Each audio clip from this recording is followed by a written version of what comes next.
नमस्कार, बहुत स्वागत और एक बड़ा अपडेट आपको दे दें। दरअसल सोशल मीडिया पर और इस तरह की अलग-अलग सोर्सेज से जानकारी आ रही थी कि आईटीआर की समय सीमा बढ़ा दी गई है। वित्त मंत्रालय में अब सीबीडीटी की तरफ से एक बाकायदा प्रेस रिलीज़ जारी करनी पड़ी है और शुरुआत में इसी तरह से सीबीडीटी की प्रेस रिलीज़ को आधार बताया जा रहा था, लेकिन आयकर विभाग ने इसे झूठी खबर करार दिया है। विभाग का कहना है कि आईटीआर फाइलिंग की तारीख में, अंतिम तिथि में कोई बदलाव नहीं है। सोशल मीडिया पर जो खबरें हैं वो भ्रामक खबर थी, झूठी खबर थी और ऐसी एक खबर इनकम टैक्स रिटर्न फाइल को लेकर जुड़ी है। सामान्य करदाताओं के लिए जो असेसमेंट ईयर 25-26 है, उसके लिए आईटीआर दाखिल करने की अंतिम तिथि 15 सितंबर ही है। बहुत टाइम नहीं है अब आपके पास। सोशल मीडिया पर वायरल हो रही कुछ खबरों में समय सीमा बढ़ाने की बात आ रही थी कि 30 तारीख कर दी गई है। अब आयकर विभाग खुद इससे इनकार कर रहा है।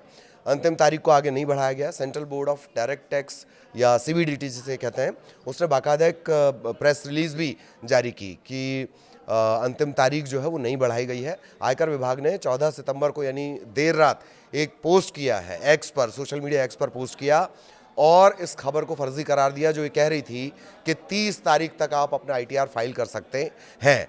तो लास्ट डेट है, इस पर चूकना नहीं है। अगर इस डेडलाइन से आप चूक जाएंगे, टैक्स पेयर्स खास तौर पर 5,000 रुपये तक का जुर्माना देना पड़ सकता है।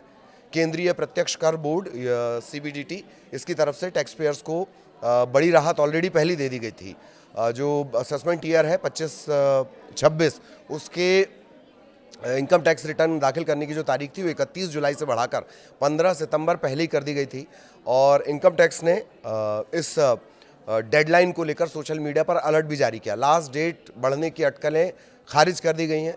इसके बढ़ने की उम्मीद वैसे कोई चांसेस नहीं है। 15 तारीख है और बहुत कम वक्त बचा हुआ है और कोई ऐसा लग रहा है कि आगे ये नहीं बढ़ाई जाएगी। ऑलरेडी 31 जुलाई से इसको 15 सितंबर कर दिया गया था। इसके अलावा लास्ट डेट के बाद अगर आप पर चूक जाते हैं तो क्या होगा, डेडलाइन तक टैक्स रिटर्न फाइल करना इसलिए ज़रूरी है क्योंकि इसके बाद आईटीआर फाइल करने के अलावा अलग अलग इनकम के हिसाब से जुर्माने का भी प्रावधान है।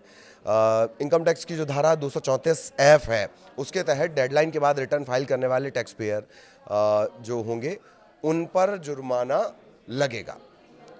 टैक्स की देनदारी है उन पर जुर्माना लगाया जाएगा। अधिकतम 5,000 रुपये तक ये जुर्माना है नियम के मुताबिक।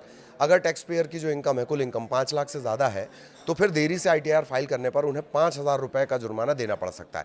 5 लाख के हिसाब से कैलकुलेशन हम आपको बता रहे हैं और जिनकी इनकम 5 लाख रुपये से कम है उनके लिए जुर्माने की राशि 1,000 रुपये है।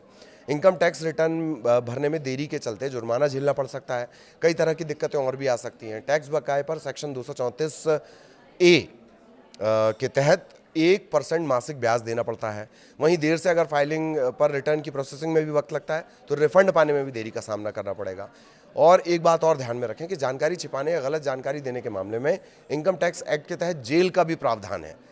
उन टैक्स पेयर्स पर जो लगातार टैक्स नहीं भर रहे हैं या जानबूझकर टैक्स चोरी करने के गंभीर मामलों से जुड़े हैं, उन पर ये कड़ी कार्रवाई की जा सकती है। गंभीरता के आधार पर 3 महीने से लेकर 2 साल तक की जेल भी हो सकती है और बहुत आसान है ये जो फाइल करना है, बहुत सरल ये प्रक्रिया कर दी गई है। आयकर विभाग का जो ई फाइलिंग पोर्टल है उस पर जाइए। ये है eportal.incometax.gov.in। आईडी पासवर्ड से लॉगिन करें। डैशबोर्ड पर आपको ई फाइल, उसके बाद आयकर रिटर्न और रिटर्न दाखिल, इस पर क्लिक करें।